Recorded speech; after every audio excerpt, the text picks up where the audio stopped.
दिग्रस नगर परिषद शताब्दी महोत्सव 2024च्या सोहळ्यामध्ये नागरिकांनी मोठ्या संख्येने सहभागी व्हा, मुख्याधिकारी माधुरी मडावी यांचे आवाहन। या ऐतिहासिक कार्यक्रमाच्या नियोजनाकरिता केले विविध समित्यांचे गठन।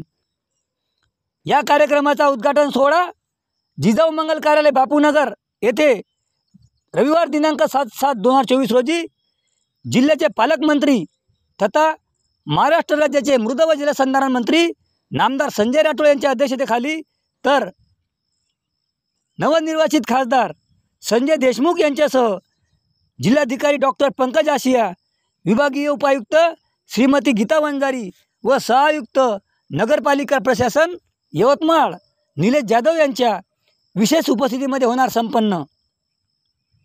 दिग्रस नगर परिषद ची स्थापना 7 जानेवारी 1924 रोजी झाली असून 2024ला 100 वर्षे पूर्ण झाली आहेत।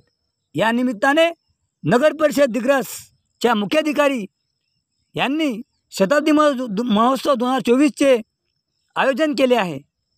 या कार्यक्रमाच्या आयोजनाकरिता मुख्याधिकारी माधुरी मडावी ह्या नियुक्त झाल्यापासून त्यांनी दिग्रस नगर परिषद शताब्दी महोत्सव 2024 सोहळ्याकरिता वेळोवेळी पत्रकार परिषद व संबंधित निमंत्रितांना निमंत्रित करीत त्यांनी आयोजन केले आहे।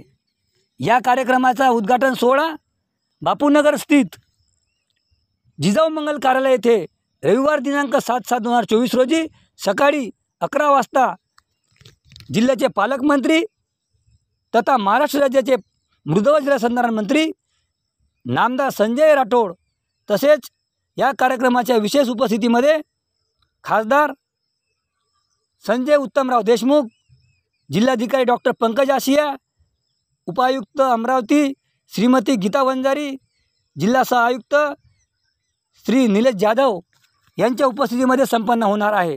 तरी या कार्यक्रमाचा ऐतिहासिक ठेवा म्हणून नागरिकांनी मोठ्या संख्येने उपस्थित होण्याचे आवाहन यावेळी दिग्रसच्या माधुरी मडावी मुख्याधिकारी यांनी केले आहे। मी माधुरी मडावी, मुख्याधिकारी नगर परिषद दिग्रस शहरातील सर्व नागरिकांना जाहीर आवाहन करते की दिनांक 7 जानेवारी 1924ला नगर परिषद दिग्रसची स्थापना झालेली असून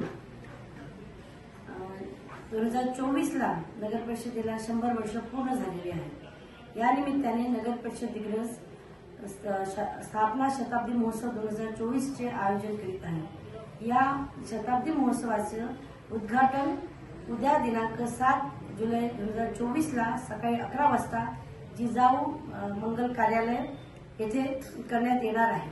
तरी सर्व नागरिकांनी या उद्घाटन कार्यक्रमाला उपस्थित राहून या कार्यक्रमाची शोभा वाढवावी। तसेच संध्याकाळी 7 वाजता सांस्कृतिक कार्यक्रमाचे सुद्धा आयोजन करण्यात आलेले आहे। या कार्यक्रमामध्ये एकल व सामूहिक नृत्य आणि गीत गायनाचा कार्यक्रम सुद्धा आहे। तर या कार्यक्रमामध्ये शहरातील कलाकारांनी सहभागी होऊन शताब्दी महोत्सव साजरे करण्यास स्वतःचा सहभाग नोंदवावा आणि इतर नागरिकांनी हा कार्यक्रम पाहून आमचा आनंद द्विगुणित करावा। धन्यवाद।